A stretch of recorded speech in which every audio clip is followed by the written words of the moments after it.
Immediate dental ইমপ্ল্যান্টের ব্যাপারে শুনেছেন, কিন্তু জানেন না কখন করা হয়। দাঁতে ক্যাভিটি হয়ে দাঁতটি একদম খারাপ হয়ে গেছে যে রুট ক্যানাল করা সে দাঁতে আর পসিবল নয়, অথবা রুট ক্যানাল করিয়েছিলেন আগে কিন্তু সেই দাঁতটি বারবার ইনফেকশন হচ্ছে, বা সেই দাঁতটি ফ্র্যাকচার হয়ে গেছে আরসিটি করাবার পরে, বা কোনো দাঁত ক্যাভিটি হয়ে যাওয়ার পরে দাঁতটি ফ্র্যাকচার হয়ে গেছে। এই সমস্ত ক্ষেত্রে আপনি ডিসাইড ধরুন করেই ফেলেছেন যে দাঁতটি তুলে ফেলবেন। দাঁতটি তুলে ফেলবার পরে কি করাবেন? দাঁতটি নিশ্চয়ই বাঁধাতে হবে। তো যদি ডিসাইড করেন কি ইমপ্লান্ট দিয়ে দাঁতটি বাঁধাবেন, তাহলে কিন্তু যেদিন দাঁত তোলা হবে সেই দিনই আপনি বসিয়ে নিতে পারেন ডেন্টাল ইমপ্লান্ট। এই প্রসেসটিকে বলে ইমিডিয়েট ডেন্টাল ইমপ্লান্ট প্লেসমেন্ট।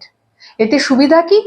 দাঁত তোলবার যেদিন আপনি ডিসাইড করবেন সেই দিনই সেই সামান্য লোকাল অ্যানেস্থেসিয়া দিয়েই কিন্তু বসিয়ে দেওয়া যাবে একটি ডেন্টাল ইমপ্লান্ট। এতে আপনার সুবিধা হলো দাঁত তোলবার পরে 2-3 মাস আর আপনাকে ইমপ্লান্ট বসাবার জন্য অপেক্ষা করতে হবে না।